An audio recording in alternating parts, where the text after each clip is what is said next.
Bonjour et bienvenue dans i24 News Business Club, l'émission qui vous parle d'entrepreneuriat, d'innovation et de business. Après 3 années de politique sanitaire stricte qui ont réduit son activité économique, la Chine a vu la croissance de son PIB ralentir. Quel impact pour le monde? C'est une des questions que je vais poser à Pascal Delima, chef économiste de CGI Business Consulting. Et puis, l'innovation ne vient pas que de l'interne, elle vient également des partenariats. Et pour les entreprises comme L'Oréal, eh bien, le champ d'exploration est énorme en Israël, où L'Oréal a décidé de se positionner dans la beauty tech. On en parle avec Philippe Touzan, directeur de l'Open Innovation chez L'Oréal. Ensuite, la pandémie de Covid nous a fait comprendre l'importance de trouver des vaccins, des médicaments. Les biotech ont radicalement changé la manière de produire des médicaments. Immersion dans l'émission, dans une industrie au potentiel de développement énorme. Tout de suite, la rubrique économie.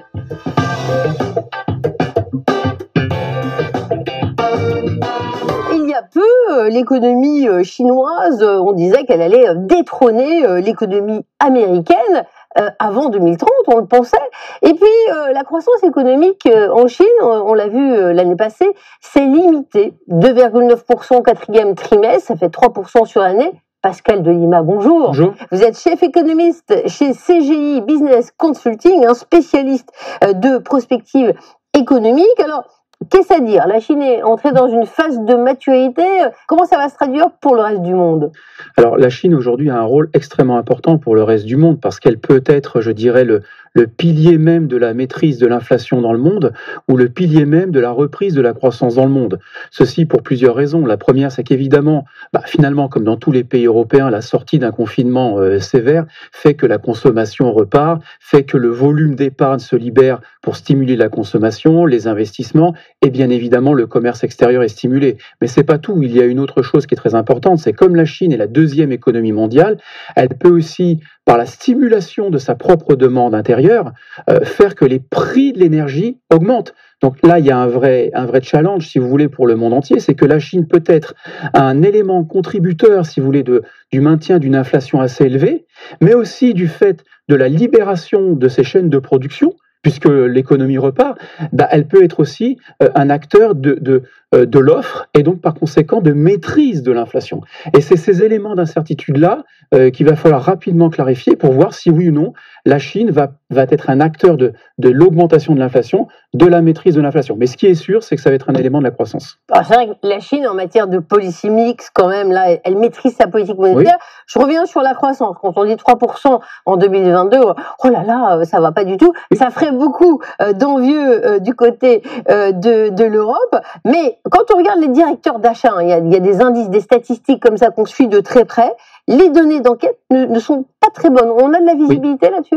Oui, parce qu'en fait, la certitude est toujours présente, si vous voulez. C'est-à-dire que c'est un petit peu comme l'Europe. Lorsqu'on ne sait pas trop, finalement, ce qui se passe au niveau du sanitaire, du Covid, le nombre de contaminations, il faut savoir qu'on a libéré totalement les contraintes liées au confinement. Donc, les gens retournent dans leur village, les gens retournent voir leur famille, donc les contaminations se multiplient.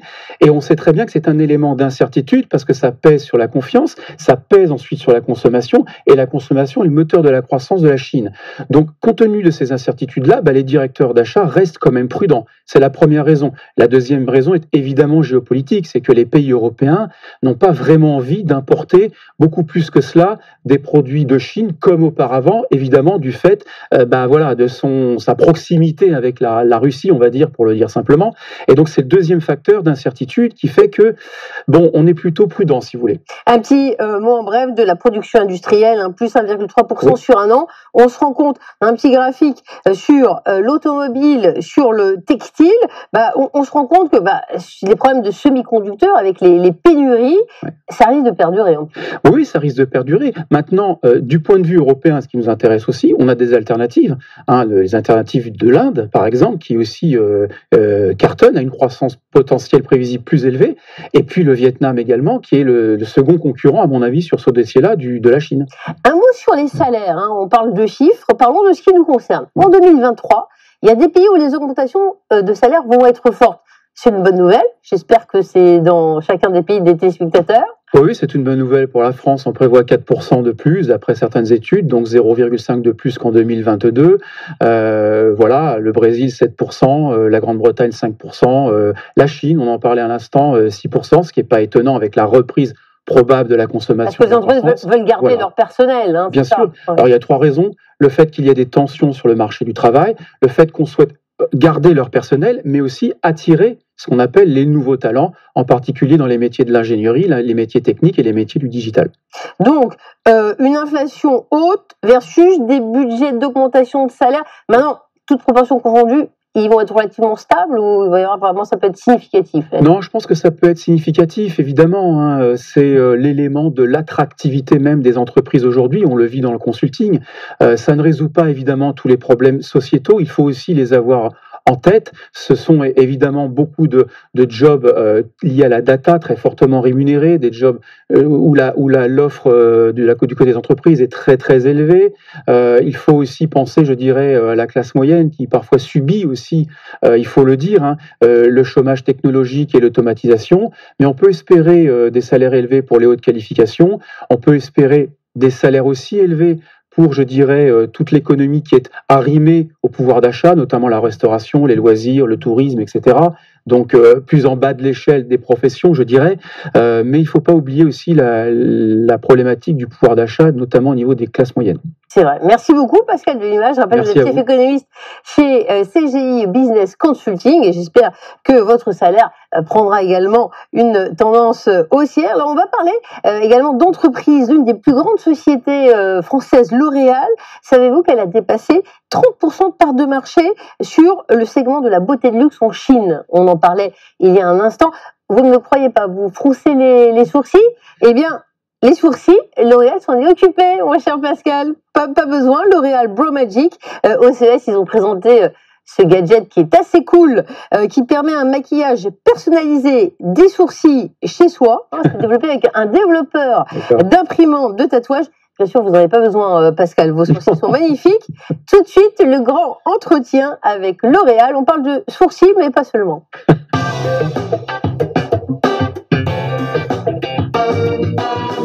Le géant des cosmétiques s'est lancé dans la beauty tech, faisant converger science et numérique. Eh bien, L'Oréal Israël, particulièrement, noue des alliances avec de nouveaux partenaires dans ce sens, dans la beauty tech. Le consommateur, c'est vrai, dans ce domaine surfe en permanence sur Internet, en particulier en Israël, l'un des pays les plus connectés au monde. Cette révolution pousse L'Oréal à voir la beauté comme une industrie de rupture. Tout de suite, une interview exclusive de Philippe Touzan, directeur de l'Open Innovation chez L'Oréal. Bonjour à tous, nous sommes avec L'Oréal, 35 marques internationales, 4000 chercheurs dans le monde, un groupe qui devient un acteur prépondérant dans la beauty tech. On en parle avec Philippe Touzan, directeur international de l'Open Innovation et de l'excellence opérationnelle. Philippe Touzan, bonjour. Bonjour. L'Oréal primé lors de la soirée annuelle de la Chambre de commerce franco-israélienne parce que vous avez une coopération de plus en plus poussée avec des startups israéliennes. Qu'y a-t-il d'intéressant dans le domaine de la cosmétique, en tout cas du côté des startups israéliennes pour L'Oréal? Alors effectivement, depuis plusieurs années, Israël est devenu pour L'Oréal un écosystème d'innovation de grand intérêt, en particulier dans le domaine de la tech et de ce qu'on appelle les green science, en particulier les biotechnologies.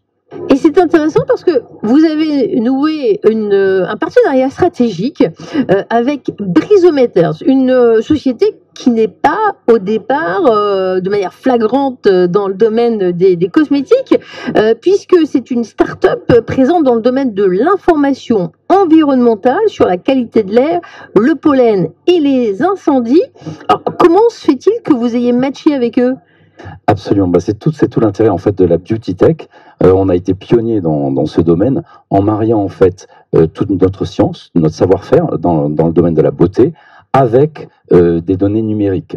Alors dans le cas précis de Brisometer, comme vous l'avez dit, c'est une société de la climate tech, c'est-à-dire qu'ils sont spécialisés dans la synthèse de données très précises sur le climat. Alors c'est les UV, la pollution, par exemple les traces de pollen, d'allergènes dans l'air. Ils captent des données sur les incendies. Et leur cœur de mission, c'est en fait la santé et la sécurité des individus. Alors vous avez raison, c'est étonnant qu'on fasse de la beauté avec eux. En fait, on a partagé avec eux nos données de la beauté parce que en fait, il y a un impact direct et très important de l'environnement sur le vieillissement de la peau. On peut même dire que caractériser l'impact des polluants, du pollen ou des UV sur le vieillissement de la peau pour mieux le prévenir et le traiter. Et d'autre part, c'est tout aussi l'intérêt de la beauty tech. Grâce à Brisometer, on va pouvoir guider les consommateurs sur leur smartphone en fonction de l'environnement dans lequel ils se trouvent pour les guider dans leur choix de produits, pour qu'ils aient effectivement le meilleur produit adapté en fonction des conditions climatiques dans lesquelles ils se trouvent. Pour comprendre quelles peuvent être les applications concrètes pour le public, il me semble que vous êtes encore dans cette recherche naissante, cette coopération naissante avec Brisometers. Est-ce que on parle tout le temps d'UV quand on parle de peau, de crème, de solaire, et peut-être notamment au Moyen-Orient? La coopération avec Brisometers est de nature à vous faire produire quel type de services, de produits? On parle de filtres, on parle de quoi? Absolument. En fait, un des facteurs principaux de vieillissement de la peau dans l'environnement, ce sont les UV.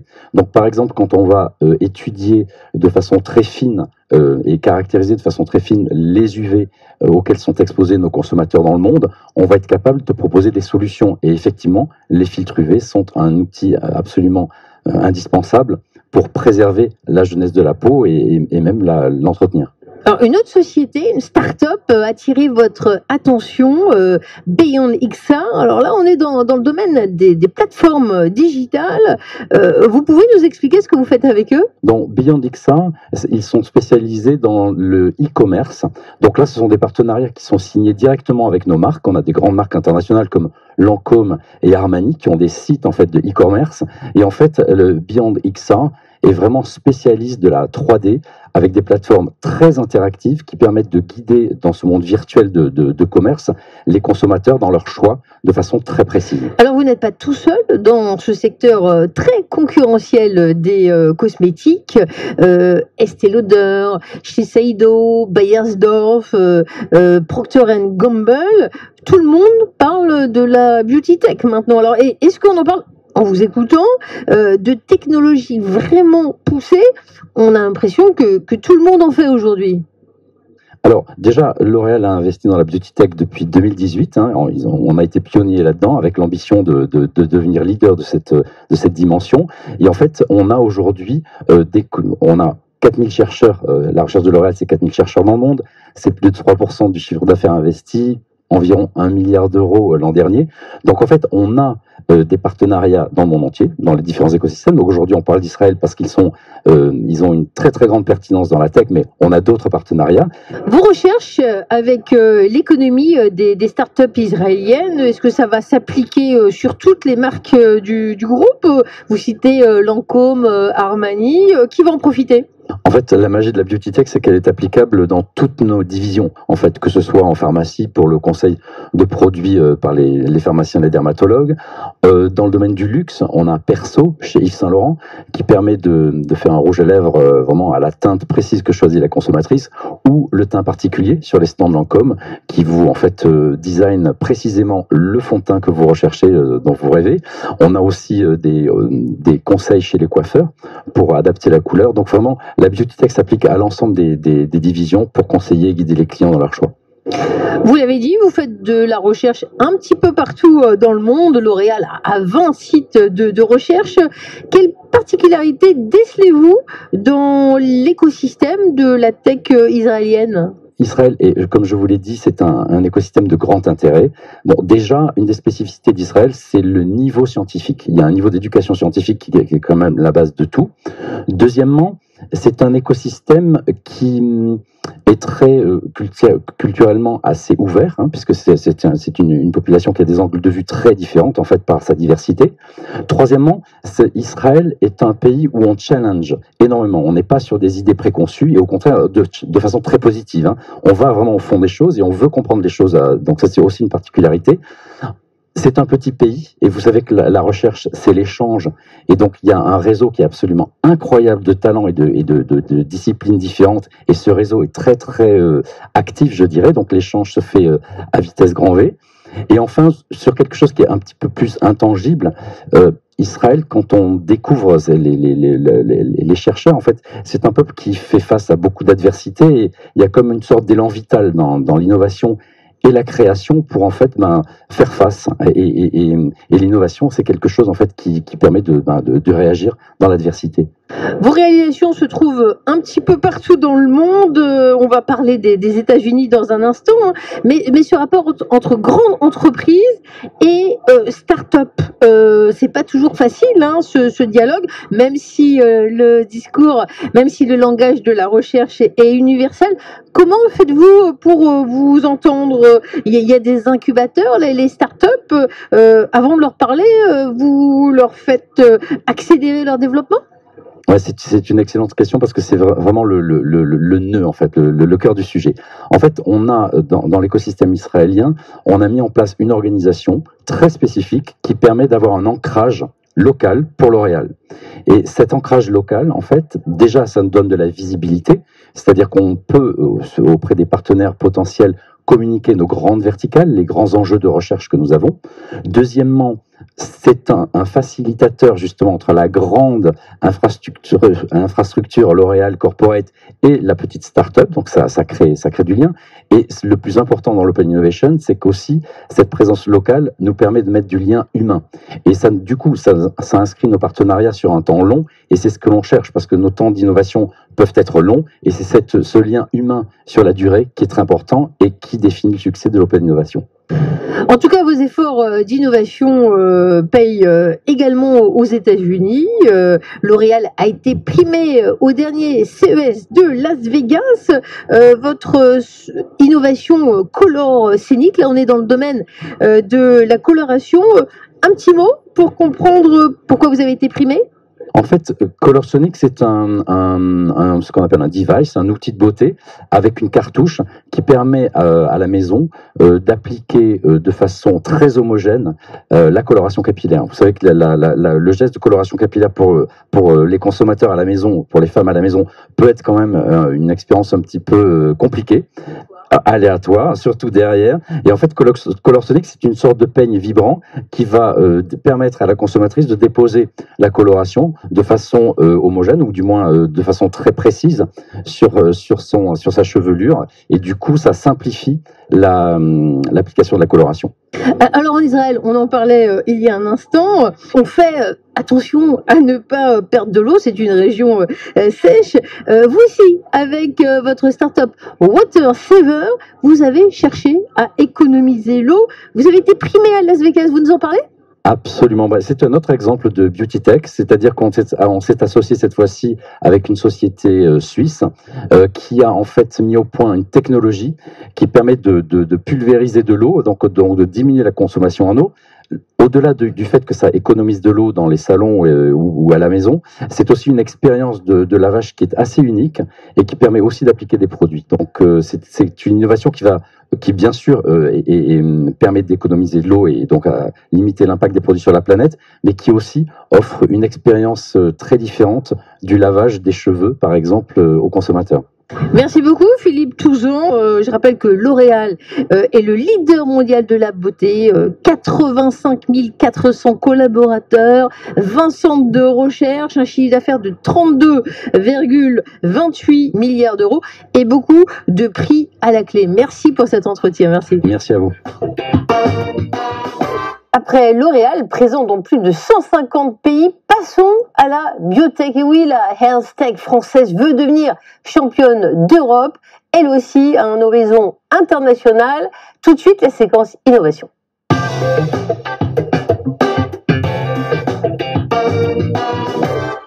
La biotechnologie intrigue autant qu'elle passionne. Elle promet en effet des progrès majeurs. Il faut dire que les biotechnologies ont radicalement changé la manière de produire des médicaments. Et puis il y a eu la pandémie de Covid avec cet aspect positif, si j'ose le dire, elle a réveillé les investisseurs en France qui se bousculent pour investir dans les biotech et la pharma. Qui de mieux pour en parler que Raphaël Torgman, qui est médecin, docteur en hématologie, en cancérologie, chercheuse à l'INSERM. Vous avez été, mais vous avez également travaillé des années pour le fonds d'investissement Sofinnova avant de créer le vôtre, Getto Capital. Raphaël Torgman, bonjour. Bonjour. Et je précise que vous êtes l'ambassadrice de la biotech en France, donc plein de sujets. D'abord, pourquoi ton intérêt? Oui, il y a beaucoup de malades et il y a beaucoup de maladies. On a les médicaments justement en face pour apaiser les douleurs. Oui, alors malheureusement pour nous tous, beaucoup de maladies, puisque aujourd'hui beaucoup de maladies et pas beaucoup de traitements efficaces, puisque 2/3 des maladies connues aujourd'hui n'ont pas de traitement efficace, sans compter les nouvelles maladies. On l'a vu avec le Covid, nouvelles maladies gravissimes qui, heureusement, grâce à l'innovation thérapeutique, par le vaccin, a pu résoudre cette pandémie. Donc la santé, c'est un secteur en croissance permanente. Cette croissance, elle est due à ces maladies qui n'ont pas assez de traitement. Elle est due aussi, évidemment, à la population qui vieillit. Et cette croissance est servie par l'innovation thérapeutique. Donc il faut trouver des nouveaux traitements pour ces maladies. Et pour cela, aujourd'hui, ce sont en particulier les petites sociétés, les biotechnologies, les biopharmas qui servent cette innovation, puisqu'il est compté que plus de 70% des médicaments innovants vendus par la grosse pharma, comme on dit, sont issus des petites sociétés de biotechnologie. Parce qu'il y a 20 ans, on disait 45% et c'est passé à 70%. 70%. Donc elles augmentent parce que la pharma a besoin d'innovation. Les besoins augmentant, mais aussi parce que ces médicaments innovants, leur valeur est liée à des brevets.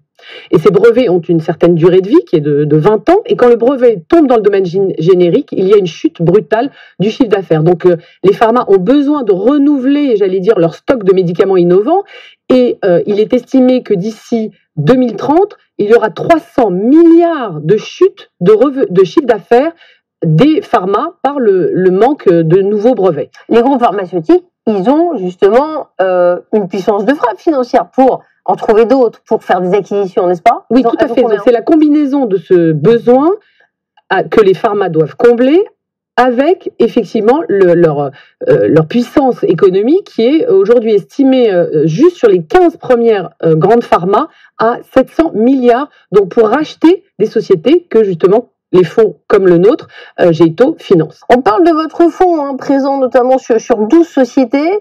Vous travaillez sur quelles aires? Parce que des aires thérapeutiques, il y en a beaucoup, vous le disiez, il y a énormément de maladies.